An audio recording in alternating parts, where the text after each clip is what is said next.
Est-ce que dans la ribambelle de personnages tout verts dans Marvel Champion, Gamora ne serait pas au top?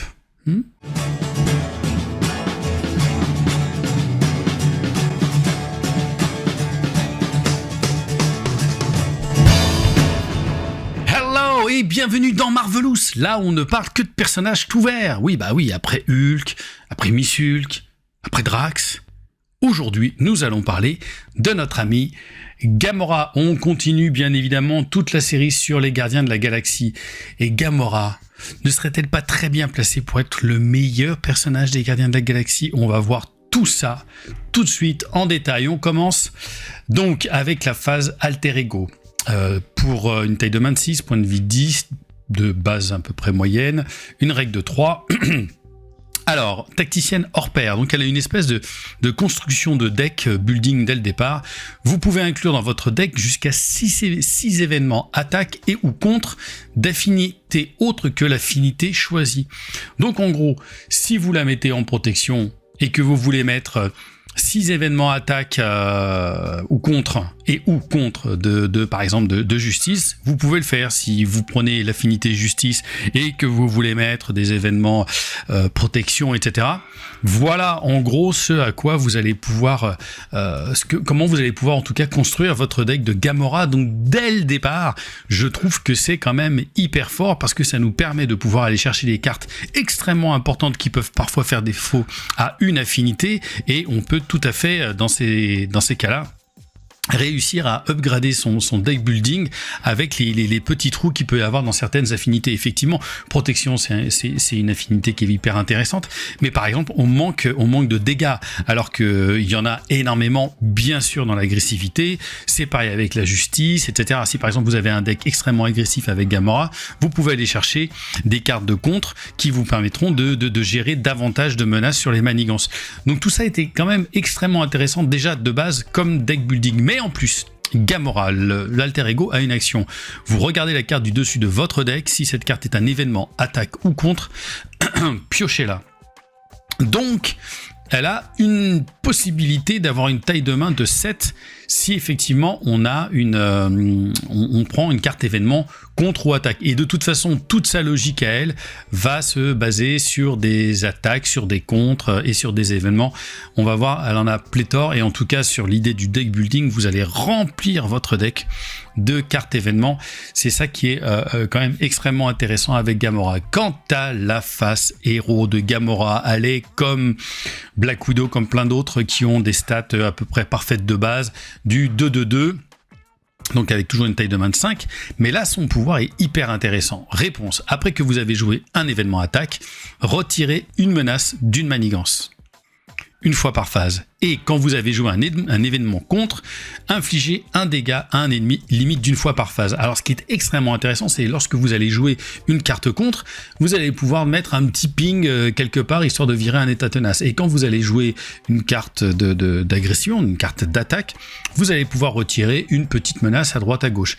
Mais ce qui est hyper intéressant, c'est que vous pouvez jouer les deux. C'est que vous pouvez jouer effectivement un événement attaque et vous allez faire un petit peu de contre, et vous allez faire un gros événement, pourquoi pas de contre, et vous allez pouvoir mettre un petit point de dégâts. Et ça, c'est hyper fort.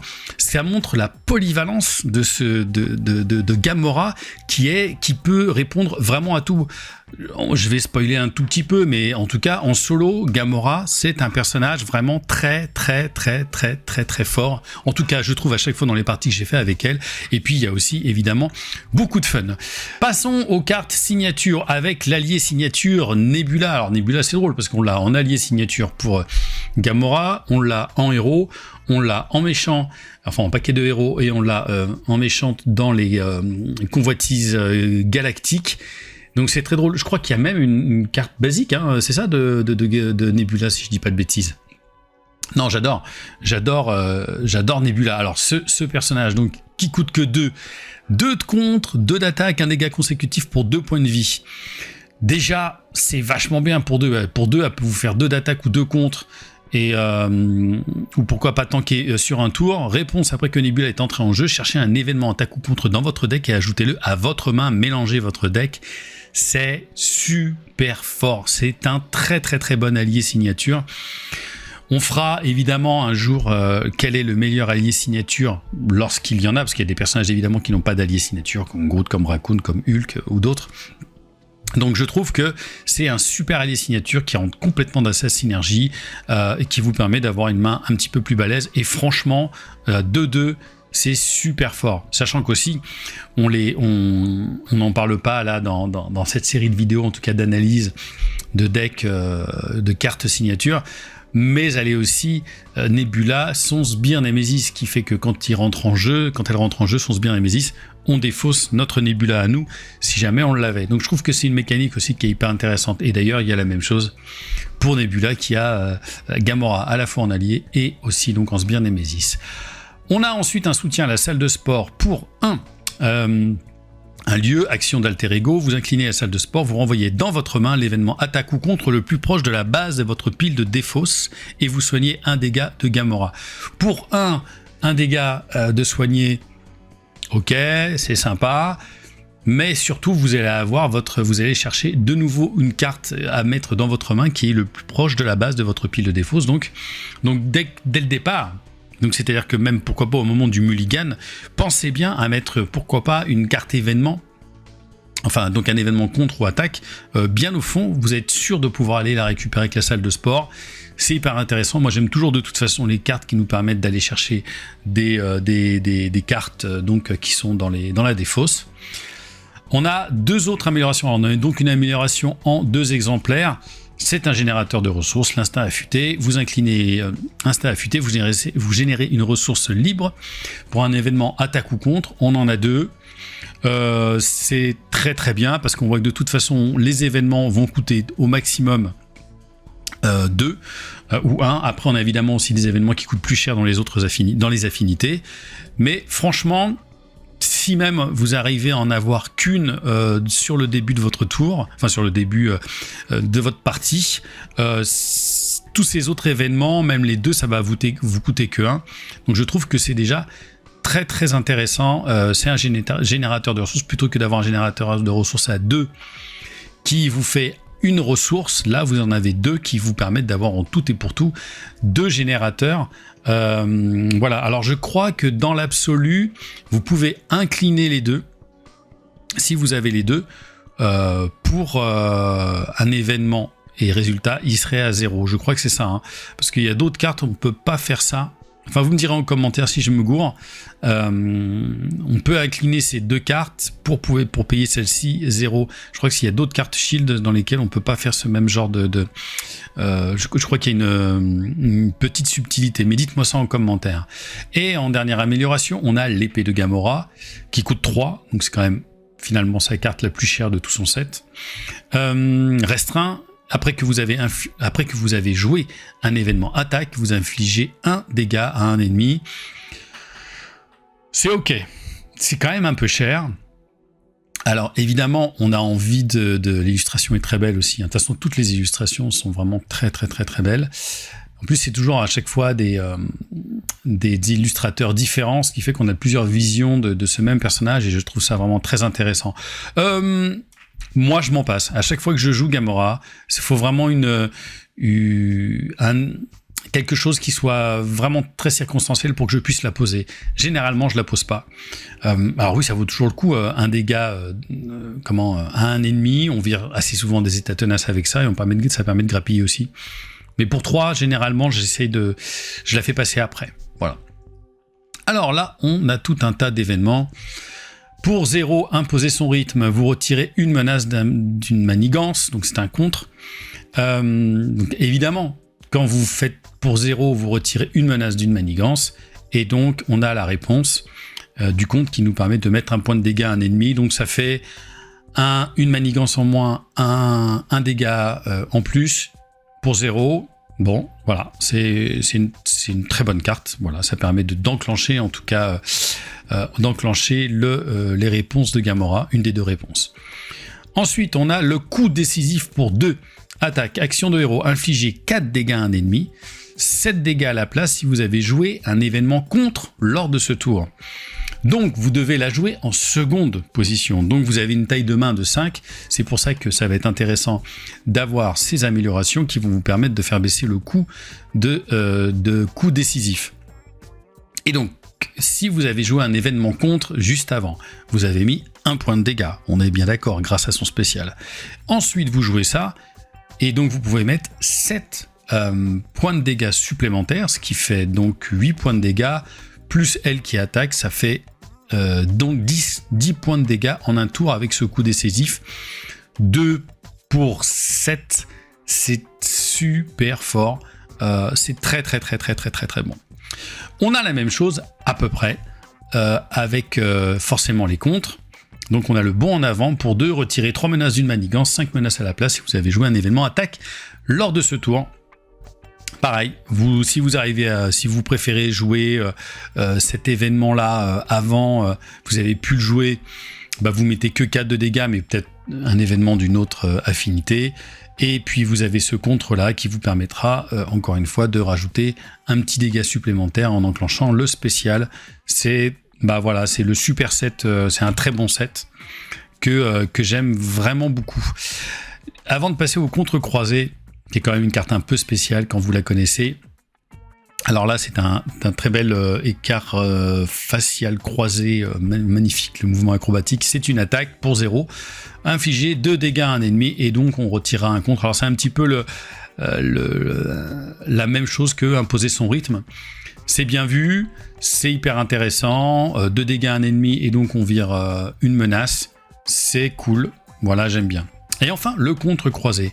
Cette carte-là, c'est sûrement la meilleure en termes d'événements. Le contre-croisé pour 1. Attaque, défense, contre. Donc c'est-à-dire que vous pouvez l'utiliser pour une de ces 3 possibilités. Interruption de héros. Quand vous êtes censé subir n'importe quelle quantité de dégâts, prévenez 3 de ces dégâts, infligez 1 dégât à un ennemi, retirez une menace d'une manigance. Alors, quand je dis vous pouvez l'utiliser à n'importe quel moment, non, vous l'utilisez seulement pour vous défendre. Ce que je voulais dire, c'était qu'en fait, elle coche toutes les cases. Comme elle est attaque, défense et contre, vous allez enclencher. Donc, vous jouez cette carte-là pour 1. Déjà, vous prévenez 3 dégâts. Elle a une défense à 2. Donc, si vous vous défendez, vous prendrez vraiment pas grand-chose. Vous infligez 1 dégât à un ennemi. Bon, on lui fait un petit dégât et on retire une menace d'une manigance. Mais ça enclenche ça aussi durant le tour du méchant. Ce qui fait que comme c'est un événement attaque, il y a la réponse avec le contre, et comme c'est un événement contre, vous jouez aussi la réponse de l'attaque. Donc en gros, on lui met 1 point de dégâts à un ennemi, c'est-à-dire 2 avec le spécial, on retire une menace d'une manigance, c'est-à-dire 2 d'une manigance, et voilà, donc c'est pour un tour où on se défend, c'est hyper fort. Et maintenant, les notes. La carte identité de Gamora est très forte. Je lui mets directement un 4 sur 5 parce que déjà il y a la possibilité de faire ce deck building hyper intéressant et presque novateur, je dirais. J'aime vraiment beaucoup. Évidemment, il y a Adam Warlock. Mais là, c'est vraiment très fort. Et puis cette action de pouvoir piocher, regarder en tout cas la carte du dessus et éventuellement de la piocher, c'est encore très fort. Et évidemment, les spéciaux, les 2 réponses qu'elle a, la finesse et précision, ça va véritablement aider à grappiller des petits points à droite à gauche sur le méchant et de grappiller quelques menaces sur des manigances. Donc résultat, on a un personnage extrêmement polyvalent rien qu'avec sa carte identité, et c'est forcément un très bon 4 sur 5. Les cartes signatures, c'est pareil, pour moi c'est un 4 sur 5. Il y a vraiment des très bonnes cartes. Il y a peut-être ça que je mettrais légèrement en dessous. Si elle était à 2, ce serait peut-être plus intéressant, mais Nebula est très forte. Ces 2 cartes-là, le fait de l'avoir en double exemplaire pour pouvoir générer une ressource uniquement donc pour des événements, c'est ultra intéressant. Ça, c'est des petites cartes, mais qui feront le taf, qui permettront à des moments où vous n'avez pas forcément ces 3 événements qui sont hyper tankés, de pouvoir générer quand même malgré tout vos réponses. Donc je trouve que ça vaut vraiment le coup. Ce qui est bien aussi, c'est que voilà, elle va avoir 3 améliorations, un soutien. Alors ce soutien est vraiment je pense, très bon. Voilà, je pense que c'est un soutien qui est très bon. Toujours, moi j'adore quand on vient chercher, comme je vous ai dit, dans la défausse des cartes et pour pouvoir vous les remettre dans votre deck. Et là, c'est dans votre main pour le coup, donc c'est même encore mieux. Moi, je trouve que c'est un très bon set de cartes signature qui mérite grandement un 4. Et donc, le deck building, clairement, c'est un 4 aussi. Bien sûr que c'est un 4 pour le deck building. Du fait qu'on puisse, qu'on ait la possibilité de pouvoir boucher quelques trous d'une affinité qu'on choisit. Il y a toujours des cartes dans des affinités pleinement qu'on va prendre et qu'on va se dire ah bah tiens, il me manque peut-être un truc d'attaque. Donc évidemment, quand je vous disais que vous allez, si vous tankez Gamora en justice et que vous lui mettez des cartes agressivité, 6 cartes agressivité uniquement en attaque, ça va faire le taf. Commandement, bon, Gamora, je la vois pas en commandement, je vois pas l'intérêt du commandement, j'ai rarement vu d'ailleurs un deck Gamora, si vous en connaissez, dites-le moi. Si vous en jouez, dites-le moi. C'est un personnage qui va vraiment aller sur les 3 autres affinités qui peuvent être donc protection, justice et agressivité, même si on a une petite préférence pour l'emmener sur l'agressivité et pourquoi pas d'avoir quelques cartes justice pour gérer un tout petit peu plus de manigance. Mais c'est extrêmement fun de pouvoir faire un deck avec Gamora. C'est un personnage que j'ai offert à Florian, avec qui je vais faire des vidéos. Vous verrez ça très prochainement. Enfin, très prochainement, sûrement à la rentrée plutôt. Il adore forcément Gamora parce que c'est un personnage extrêmement polyvalent qui s'adapte à toutes sortes de situations. Et enfin, le fun. Je vous parlais de Florian. Florian est un jeune joueur, malgré tout, il a une quarantaine, une cinquantaine, une soixantaine de parties qu'on a fait ensemble. Maintenant, il commence même à faire jouer ses potes à ce jeu, les pauvres.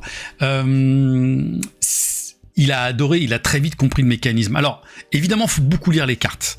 Donc, faut se rappeler qu'il y a toujours ce truc de c'est une fois par phase. Au début, c'est vrai, quand on le jouait avec Nella, on le faisait à chaque fois. On voyait pas limite d'une fois par phase parce que c'est tellement motivant de jouer un événement et de pouvoir contrer de l'autre côté, enfin un événement attaque et de pouvoir contrer ou faire aussi le contraire.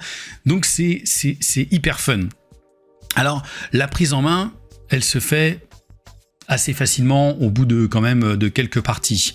Ensuite, quand on joue avec elle, on peut autant jouer en solo qu'en coopération. Moi, je la trouve très très forte. Je prends beaucoup de plaisir à jouer avec Gamora. Et encore une fois, ça sera un 4 sur 5 parce que, alors c'est peut-être pas encore une fois la meilleure de tous les personnages, mais j'ai pas l'impression que les parties se ressemblent trop. Et le fait encore de pouvoir aussi construire de faire des deck building un peu tricky en allant chercher juste les bonnes cartes qu'il faut, les 6 bonnes cartes qu'il faut dans notre deck building. Moi, je trouve que c'est un super personnage, ce qui nous fait donc une note de 16 sur 20. Et c'en est terminé pour notre cher Gamora, 16 sur 20 pour Gamora.